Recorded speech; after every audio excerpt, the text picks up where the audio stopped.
Bismillahirrahmanirrahim. Assalamualaikum warahmatullahi wabarakatuh. Salam PKP 3.0, salam PDPR, no? Okey. Salam Aidilfitri. Selamat Hari Raya. Okey.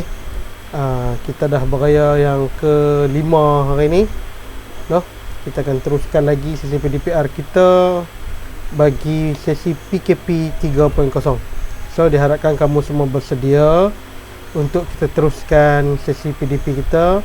Pertama sekali saya nak minta maaf sebab saya tak dapat teruskan sesi PDP secara bersemuka dengan kamu sebelum ni, disebabkan saya menanda kertas SPM, okay, dan baru saja selesai pada 3 hari bulan Mei hari tu hari. So hari ni kita teruskan lagi sesi PDP kita, okay, yang mana kita sempat sebelum cuti penggal sekolah, okey, pada tahun ni. Okey. So apa yang kita akan bincangkan hari ni ialah bab 5, iaitu sebatian karbon. Kita skip dulu bab 4 sebab bab 4 ni saya rasa saya lebih suka untuk kita bersemuka sebab dia agak teknikal, mengira dan sebagainya. So kita pergi kepada bab 4, iaitu sebatian karbon. Okey. Okey, pengenalan sebatian karbon. Apa itu sebatian karbon? Apa itu sebatian karbon? Okey, sebatian karbon dalam alam. Okey, dalam dunia, dalam bumi kita ni ada banyak bahan-bahan yang dibina daripada karbon. Contohnya petroleum, kayu, arang dan sebagainya. Okey, kita akan tengok satu-satu, no? Baik. Sebatian karbon ialah sebatian yang mengandungi unsur karbon ataupun simbolnya C. Okay, dalam jadual bekal unsur kita dah belajar tahun lepas, simbolnya C. Okay, sebatian karbon dapat dibahagikan kepada dua, iaitu sebatian karbon organik dan sebatian karbon bukan organik. Okey, sebatian karbon organik. Apa itu sebatian karbon organik? Dia berasal daripada benda hidup. Dia berasal daripada benda hidup.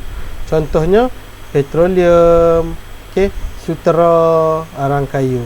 Ni sebatian yang diperbuat daripada benda hidup, yang dijadikan oleh Tuhan lah, daripada benda-benda hidup. Petroleum tu daripada mana? Daripada kematian ataupun bangkai-bangkai dinosaur dululah dalam laut kan. Sutera daripada mana? Daripada ulat. Arang kayu daripada tumbuhan. Okey. Manakala sebatian karbon yang bukan organik pula, dia berasal daripada benda bukan hidup. Contohnya batu kapur, karbon dioksida. Itu bukan benda hidup lah. Okey, boleh faham kat tu, no? Okey, itu pembahagian antara sebatian karbon. Okey. Dalam bumi kita dah pernah belajar bab ni, kitar karbon. Kitar karbon ni daripada mana? Okey, dia ada satu kitaran. Okey, yang membentuk satu kitar karbon. Okey. Kitar karbon menunjukkan bagaimana unsur karbon dikitar melalui pembentukan atau penguraian sebatian karbon dalam kehidupan dalam hidupan dan bahan organik di kawasan persekitaran melalui proses-proses respirasi, pembakaran, penguraian dan fotosintesis. Okey. Dia ada proses dia, respirasi siapa? Manusia kan, tumbuh haiwan kan. Okey, yang bernafas menggunakan oksigen dan melepaskan karbon dioksida. Tengok, dia melepaskan karbon dioksida. Pembakaran menggunakan oksigen. Okey, pembakaran menggunakan oksigen dan melepaskan karbon dioksida. Penguraian, okey, bakteria menggunakan oksigen dan melepaskan karbon dioksida juga. Tapi fotosintesis berbeza. Dia menggunakan karbon dioksida dan melepaskan oksigen. Itu kitar karbon. Kita tengok satu-satu. Okey. Cuba kita tengok proses kitar karbon. Tengok respirasi daripada tumbuhan, daripada haiwan. Okey, haiwan bernafas menggunakan oksigen dan melepaskan karbon dioksida ke atmosfera. Okey. Tumbuhan hijau menggunakan karbon dioksida, okey, dan melepaskan oksigen. Tapi ingat, pada waktu malam kadang tumbuhan juga menjalankan proses respirasi. Kita kena faham macam. Okey, yang kedua pembakaran. Pembakaran bahan api juga menggunakan oksigen dan melepaskan karbon dioksida ke atmosfera. Perebutan. Perebutan ni apa dia? Perebutan berlaku apabila organisma atau tumbuhan yang mati, okey, bila mati dia akan merebut menggunakan oksigen, seterusnya menghasilkan karbon dioksida dan dilepaskan ke atmosfera. Okey. Kadang-kadang organisma yang mati juga dia membentuk bahan api fosil. Bahan api fosil seperti petroleum, okey, gas asli dan arang batu ni, okey, dia apa? Okey, dia digunakan dalam pembakaran api fosil. So dia kitaran ni sentiasa berlaku sehingga okey, sehingga kiamat lah. Okey, kita karbon ni akan berlaku. Boleh faham sebenarnya macam tu? Okey. Okey, karbon dioksida. Apa itu karbon dioksida? Karbon dioksida dibebaskan ke atmosfera melalui 3 proses utama. Okey. Yang pertamanya respirasi. Okey, respirasi ni apa dia? Pernafasan manusia. Yang keduanya pembakaran. Pembakaran ni apa? Api lah. Melibatkan api yang menggunakan oksigen dan menghasilkan juga karbon dioksida. Seterusnya penguraian. Yang kita tengok tadi, bila berlaku perebutan sesuatu bahan organisma yang mati ataupun tumbuhan yang mati, kan. Okey, respirasi. Apa itu respirasi? Karbon dioksida merupakan sebatian karbon yang dibebaskan ke dalam atmosfera melalui respirasi semua hidupan termasuk haiwan, tumbuhan dan mikroorganisme. Kita bincang ni, kan. Pernah dah kita dah belajar banyak kali dah pernafasan. Okey, respirasi pada tingkatan 2 kita belajar, kan. Kita 3 pun kita belajar lagi, ya, kan. Dia ulang balik saja dan kamu hanya perlu faham di detail, kan. Okey. Okey, karbon dioksida ni sebatian dibebaskan atmosfera bila kita semua bernafas. Okey, pembakaran. Pembakaran bahan api fosil membebaskan karbon dioksida ke dalam atmosfera. Ini pembakaran pula. Okey, dia membebaskan karbon dioksida ke dalam atmosfera. Fenomena semula jadi seperti gunung berapi, pembakaran juga hutan juga membebaskan karbon dioksida ke dalam atmosfera bumi kita. So, kalau berlakunya bahan yang melibatkan api ni, okay, dia ada oksigen digunakan, secara tidak langsung dia akan menghasilkan karbon dioksida dan dibebaskan. Okey, penguraian.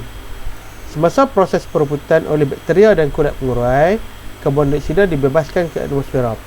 Okey, bila ada berlakunya kematian atau hidupan atau pertumbuhan yang mati, secara tidak langsung bakteria dan kulit pengurai ni akan hidup. Mereka akan memproses penguraian tu, so menghasilkan karbon dioksida dan dibebaskan juga ke atmosfera. Alright. Okey, ni kita tengok fotosintesis. Fotosintesis pula, okey, proses yang mana menghasilkan oksigen. Betul tak? Apa yang proses ni buat? Dia mengambil cahaya matahari, menggunakan cahaya matahari, menyerap karbon dioksida dalam atmosfera, dalam masa sama menyerap air daripada akar ke atas ke daun. Berlakulah proses fotosintesis yang ada dalam klorofil, yang ada dalam daun tu ada klorofil. Okey, klorofil tu akan membebaskan oksigen dan glukosa. Glukosa ni adalah karbohidrat ataupun gula dalam tumbuhan tu akan dihasilkan.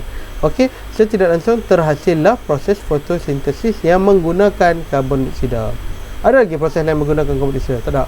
Satu saja proses yang menggunakan karbon dioksida yang kita tahu, yang kita belajar daripada tingkatan 1, tingkatan 2 dulu, hanyalah fotosintesis. Okey, karbon dioksida diserap daripada udara oleh tumbuhan hijau untuk menjalankan proses fotosintesis. Okey, boleh faham macam tu? Okey, so kita ulang balik saja yang ni untuk sekadar pengenalan sebatian karbon kita untuk tingkatan 5 ni. Kita kenal balik, kita ingat balik apa yang kita dah belajar pada tingkatan 2 dulu.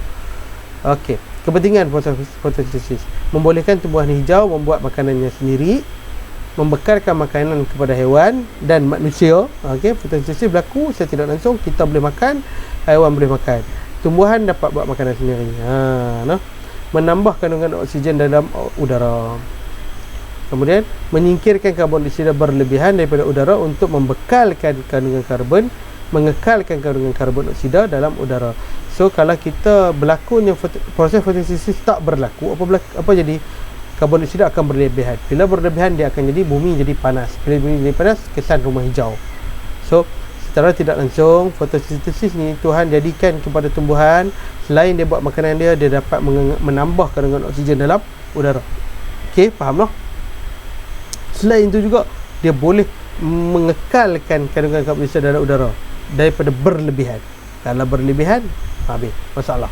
Tapi dia tak hilangkan tu karbon dioksida ni, ada kepentingan dia. Okey, ada masalah sama itu.